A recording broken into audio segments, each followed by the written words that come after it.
So I want to talk about emotional decisions. And one of the things that happens in life is as humans, we get emotional about certain things. Some people get emotional about clothes. Some people get more emotional about how people drive, how people text, how people respond in email. We emotionally react to different things. And when we emotionally react, we usually make poor decisions. And in business, what I'm learning is emotionally undatabased or unfactual, or things that aren't backed by evidence, that are not backed by logic, they're just completely emotional reactions, are usually the wrong decisions. And I can paint this as a good story with a truck. For me, I love cars. I don't know why. It's just something I've always enjoyed. I had Matchbox as a kid, the typical stuff that little boys do. And in college, I got rear-ended, and so I got a settlement check from an insurance company. I had a chance to buy a new vehicle, new to me. It was not a brand new vehicle. And so I'm going around looking, and my cousin at the time still does had a Chevy Silverado 2500 HD diesel, which is what I wanted, something similar.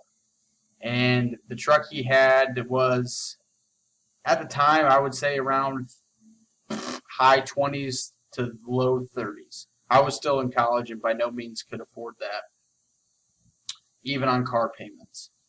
And my settlement, from the insurance company was $8,000 at best.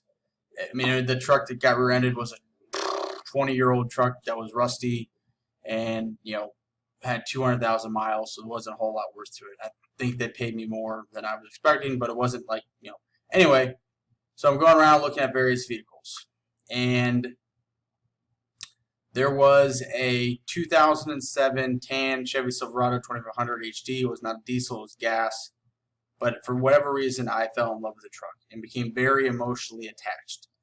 At the time, I had a friend, still have a friend. He's a mechanic. I took it to him to get him to look at it, get his opinion. He basically told me it was not the wisest idea to purchase this said vehicle because of various litany of issues. Even at the time, the transmission light kept coming, our check engine light kept coming on. Because he was a mechanic, we were able to hook the computer up to it, run the codes. Transmission slipping, going into second gear. That's a pretty major problem. The transmission's probably one of the most expensive things, to repair on a vehicle if it goes bad, because it's so specialized. Didn't listen. Parents also said probably not the wisest financial decision. I think the vehicle cost somewhere around 12 to 15 grand. But because I was emotionally attached, and for whatever reason I wanted this vehicle, come hell or high water, I didn't listen to anybody. I ignored people that knew more than me about the certain topic. Yes, I had fixed cars in the past. Yes, I had worked on cars, but I was by no means a professionally trained mechanic and had not seen as many vehicles as my friend had seen. And so he knew more of what's normal, what's not normal, because he's just seen more. And I ended up buying said vehicle, and lo and behold, within the first month, I would say the transmission completely fell apart. Metaphorically, had to get repaired.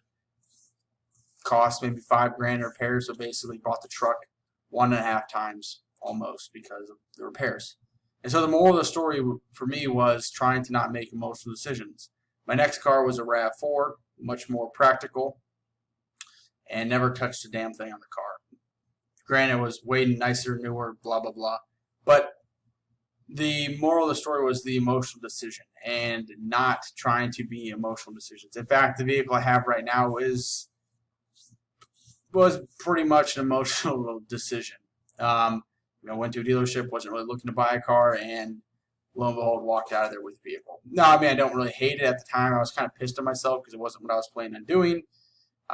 But it is what it is. And so I'm not trying to, this isn't a video of saying, hey, I have this problem solved. It's, hey, this has been a problem, and this is how I'm trying to work through it. Now, what I'm trying to do to, when emotional things happen is one, I need to walk away, take a step back, deep breaths, which is the typical stuff that people say. But then two is to try and write out some very much more logical things about the situation, both the goods and the bads.